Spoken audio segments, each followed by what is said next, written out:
6:48, this is a live look at the Atlantic coast near Tequesta, Florida. Searchers heading out again today to look for two 14-year-old boys missing since the weekend.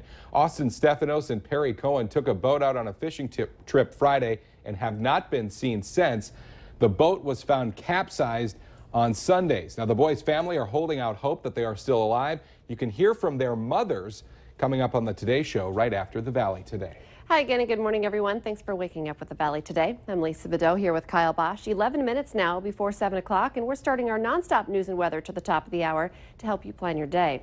We start now with breaking news on an apparent kidnapping in the Northern Valley. A man will make his first court appearance in Polk County today on charges of assault, possession of stolen property, and kidnapping. Yeah, the sheriff's office got a call about a man and woman standing near a suspicious vehicle in rural East Grand Forks on Sunday, and it turned out that vehicle was stolen out of Itasca County. Now, when deputies finally arrived at the vehicle, no one was there, but during their investigation, they found out that the woman had been taken to a hospital in Grand Forks by a private party. She told investigators she'd been forced to get into the vehicle at gunpoint by her boyfriend. Police later found the woman's boyfriend in East Grand Forks. He's being held in jail in Crookston and again will make his first court appearance today. Developing for you this morning, the West Fargo teacher who was acquitted by a Fargo jury in June of having a sexual relationship with a student could soon be headed back to his job.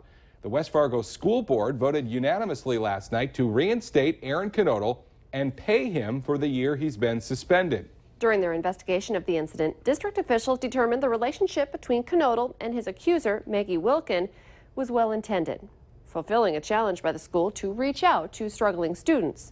Wilkin spoke publicly last night against reinstating Knodel, saying the last 6 years have brought her a number of health problems, nightmares, and victim blaming by the public. I beg you not to allow anyone else's daughter to be Aaron Knodel's second chance. It definitely isn't worth the risk. Even though he expressed to us that he had been somewhat frustrated with the amount of time and energy he was devoting to his mentee, he had failed to set limits on when and for how long phone contacts would be acceptable. Now, Knodel's reinstatement does still have one more step. The North Dakota State Licensing Board will meet next week to also consider his employment status. It's now 6:51. Time for weather and traffic on the one. So we start with meteorologist Robert Hahn. And, well, you know, people are waking up to wet conditions today. Rain area falling apart. What is not falling apart? A nice looking roll cloud making its way into the Fargo-Moorhead area at this hour, moving from west to east with some cooler air with it. We'll show you that in motion here in just a second. Current temperature 71 degrees. Rain has ended down here in the Fargo-Moorhead area outside of a couple of sprinkles. Winds out of the east at 16. I'm going to get out of the way so you can see that over the last little bit as this continues to roll its way right on into the Fargo-Moorhead area. That'll get on out of here in just a little bit. Current temperature is a mix of some 60s and some low 70s. On the radar, yeah, we've got some rain out there. General rain. A lot of this has weakened as it's done so. One weak little thunderstorm. A couple of bolts of lightning up in northern Beltrami County making its way up into Lake of the Woods County. Also seeing some redevelopment trying to happen from all the way in southern Canada through Pembina County down into Walsh and northern portions of Grand Forks County. That activity shouldn't last all that long and fall apart just like this area off to the east. Where it's not falling apart, over in eastern Minnesota, where it's a deluge right now in the Twin Cities. Strong low pressure that will continue to move off towards the east and northeast and strengthen. That will mean some strong winds later on today. So we head through the rest of this morning. This area of rain will finally get on out of here by about 2 or 3 o'clock.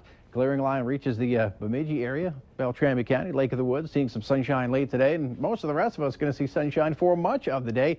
Overnight tonight, we will see some clouds and maybe a few sprinkles in the northern valley. Some of those may hang on over in northern portions of Minnesota. As we head through the day tomorrow, another windy day.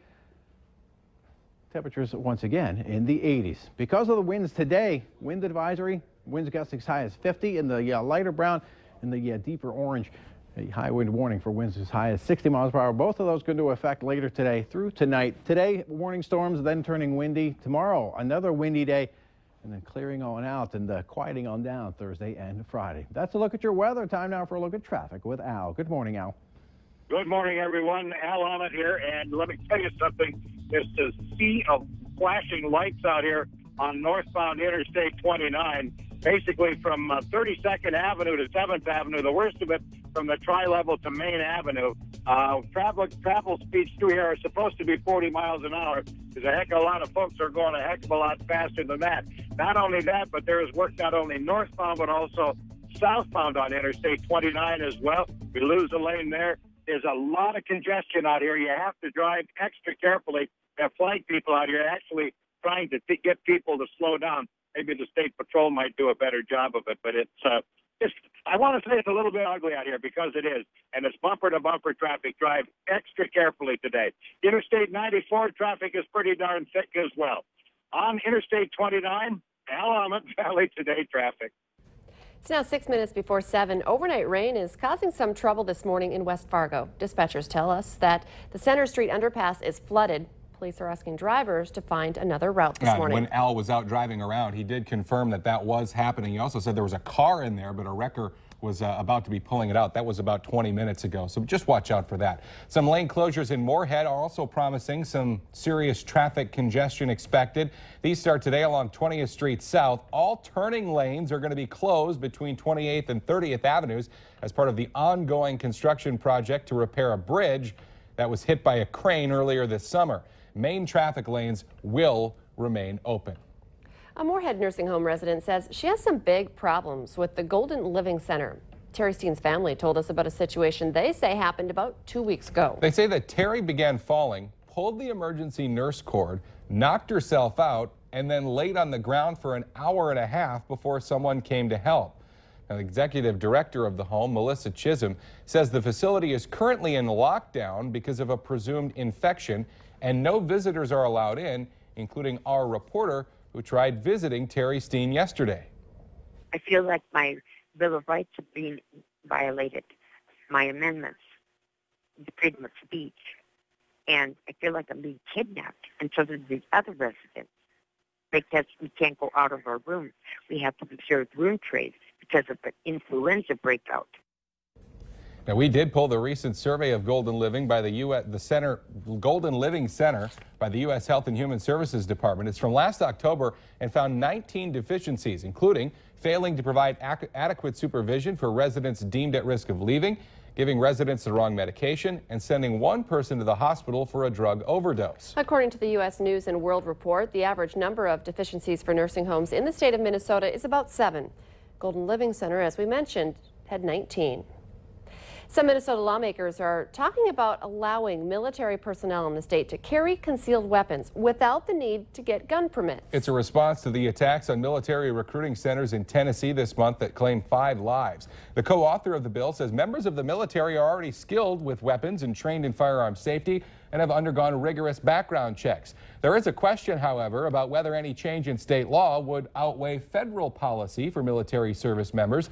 That federal policy doesn't support the idea of all active duty personnel being allowed to carry weapons while on the job stateside.